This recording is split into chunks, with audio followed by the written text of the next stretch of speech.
Well, guess what, guys? I have not made it very far, and I realized I told you the wrong thing. This is a 1/2. This little guy here, from the choke stove up to the choke. Okay.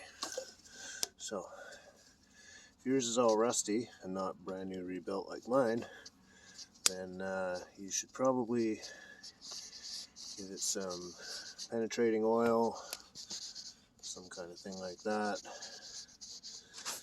Otherwise, you're going to break stuff and have to rebuild it. Trust me, it's not very fun, especially bending these lines in the way that they're supposed to be, and regasketing and fixing that plate down there. Oh my god. Anyways, okay, so I got that. There's 1/2, and these little guys must be the 7/16. Let's just check that out. Here's my tools. Bunch of tools here. And yeah, sure enough, these nuts, 7/16.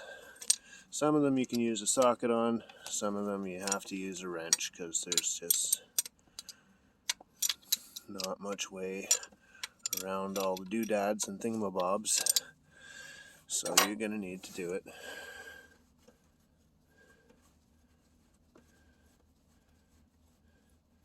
with a wrench. And that's okay, right? We like working on these old school things. Remember, keep all your pieces that you're using in a tray. Magnetic tray is probably best, but any kind of container or tray, you gotta keep all your pieces together or you are gonna lose something and you're gonna be very unhappy with yourself. See, like I just lost my wrench. There it is. Okay. Okay, now this little tricky little bugger. Oh, come on now. There we go. Okay, we got her. We got her, and there's like no room to get in this and to give it a swing. Okay. Oh, you know why? It's this choke tube. Choke tube's in the way. There we go. Now we got a bit of a swing on it. Nope, we still don't. So I guess if you can, you should probably try and take out your choke tube.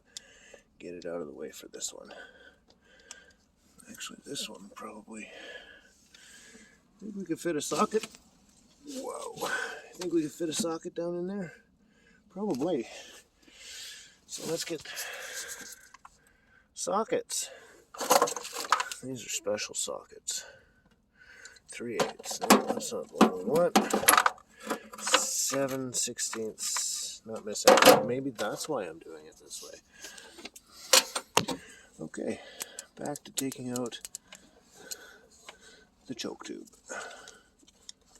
Wiggle, wiggle, wiggle. These were a real fun thing to manufacture. Let me tell you. Just took a brake line.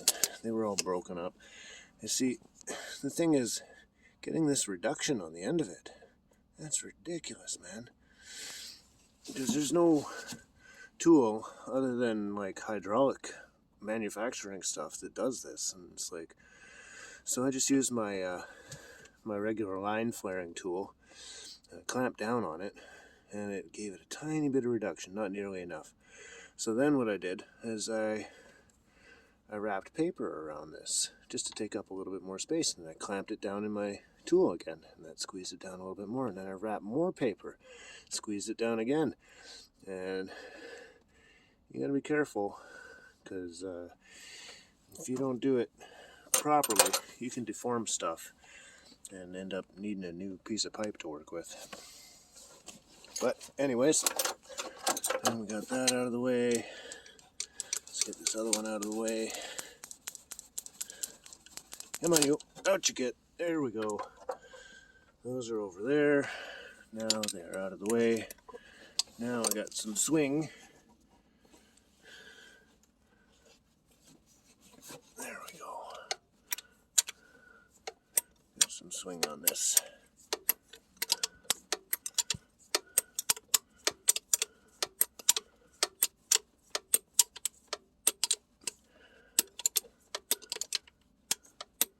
There we go. Let's see if we can get that now. Oh, no, no. More wrenching.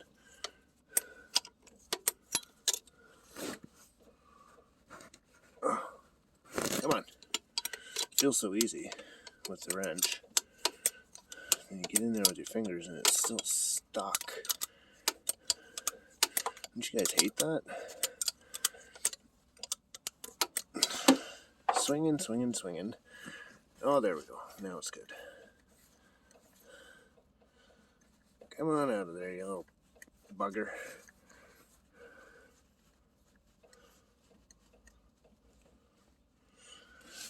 Sorry, I know you can't see much with my big old fingers in the way.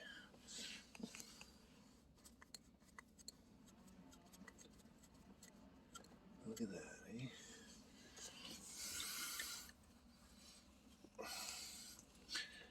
Ta-da!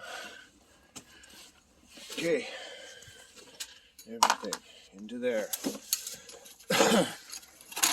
Now, listen, guys. Sometimes your stud's going to come off with it.